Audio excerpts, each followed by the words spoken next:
اهلا بيكم في قناتي وفيديو جديد. النهارده هنعمل مع بعض الدبابيس الجميله ديت المقرمشه. اسمعوا صوت القرمشه بطريقه مختلفه وبطريقه جديده. بس قبل ما نبدا الفيديو ما تنسوش تضغطوا لايك وتشتركوا في القناه وتفعلوا زر الجرس. يلا بينا نبدا الفيديو على طول.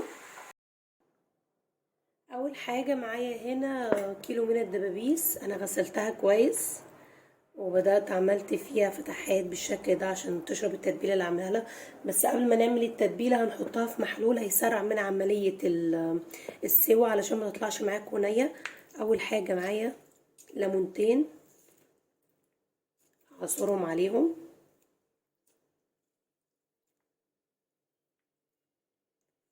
الليمون قبل ما تعصريه اغسليه علشان احنا هنحط القشر هنا. 100 جرام من الخل الابيض،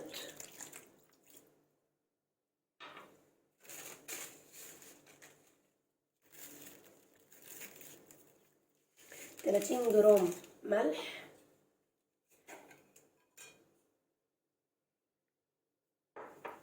20 جرام سكر، وهنزل عليهم كلهم بميه.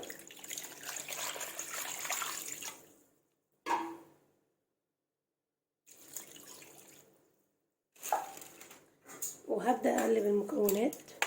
هنسيب الفراخ في قلب الميه او المحلول الملح بتاعها ده لمدة ساعة على الاقل خالص. انتي لو هتسيبيها تبات هيبقى افضل، بس احنا هنسيبها ساعة بس. كده الفراخ بقى لها ساعة بالظبط في الميه زي ما انتم شايفين شكل الميه. هصفيها وارجع لكم تاني. هنبدأ نحضر التتبيلة. معايا هنا طماطمايه كبيرة انا بشرها كويس بالشكل ده، وميه بصلتين، ومعايا هنا التوابل اللي هستخدمها بابريكا وشطة وتوم باودر وبصل باودر وفلفل اسود وملح وبردقوش او مسمى تاني بالاسم العربي هو اسمه بدل البردقوش اوريجانو وجنزبيل او زنجبيل، ودوت زعتر بري ودوت كاري. هنبدأ نقلب التوابل كلها مع بعض.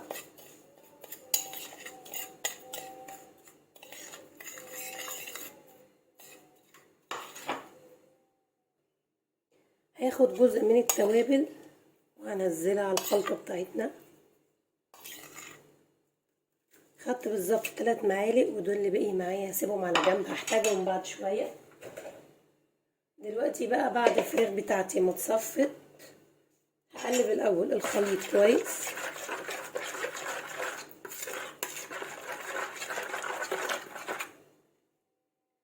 وهنزل بالفراخ بتاعتي بالشكل ده، هشربها من التتبيلة كويس.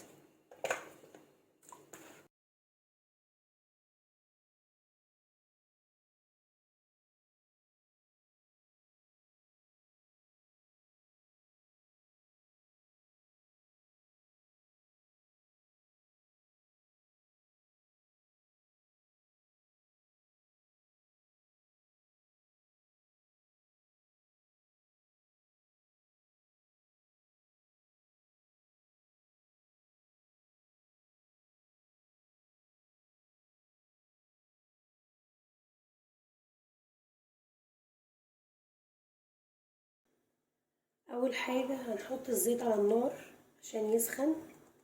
اهم حاجة حطوا زيت كتير يكون غزير.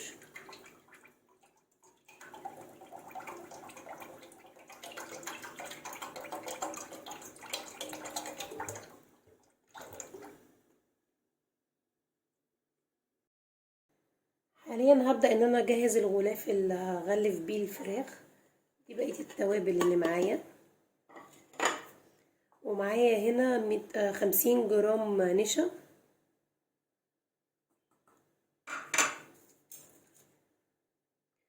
ونزلت دلوقتي عليهم 5 جرام بيكنج باودر وهقلبهم كلهم مع بعض.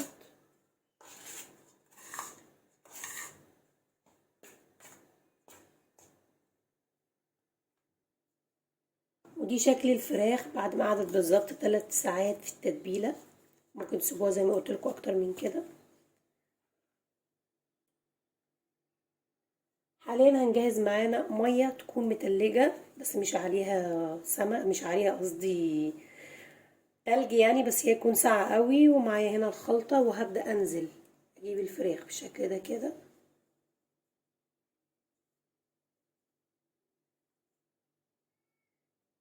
بعد كده انزل عليها في المية مرة واحدة كده واطلع،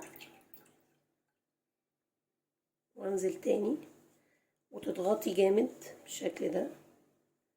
اول مرة هنضغط، تاني مرة مش هنضغط.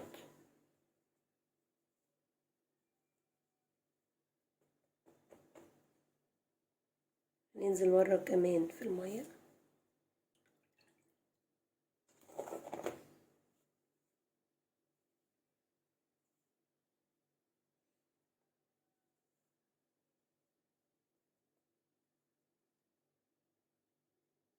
هكرر الموضوع مع كل الفراخ او الدبابيس، وهرجع لكم تاني. كده الزيت خلاص سخن، هبدأ انزل عليه كده الفراخ.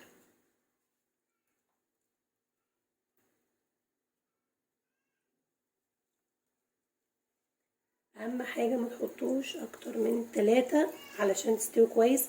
هنسيب النار عالية حوالي 3 دقايق، وبعد كده هنغطيها ونوطي النار عليها شوية. كده الفراخ بقالها حوالي 25 دقيقة، وهي كده خلاص استوت، خدت اللون الذهبي الحلو ده.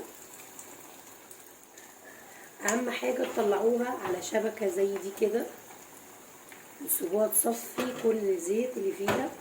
لو طلعتوها على الشبكة دي الفراخ هتفضل معاكم محتفظة بالقرمشة بتاعتها.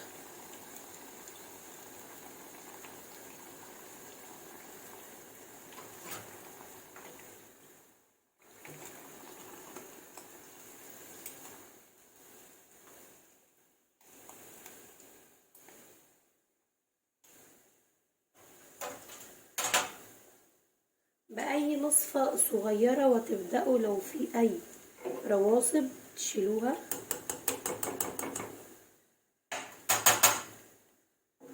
عشان الرواسب دي ما تدخلش الفراخ اللي لسه هنقليها.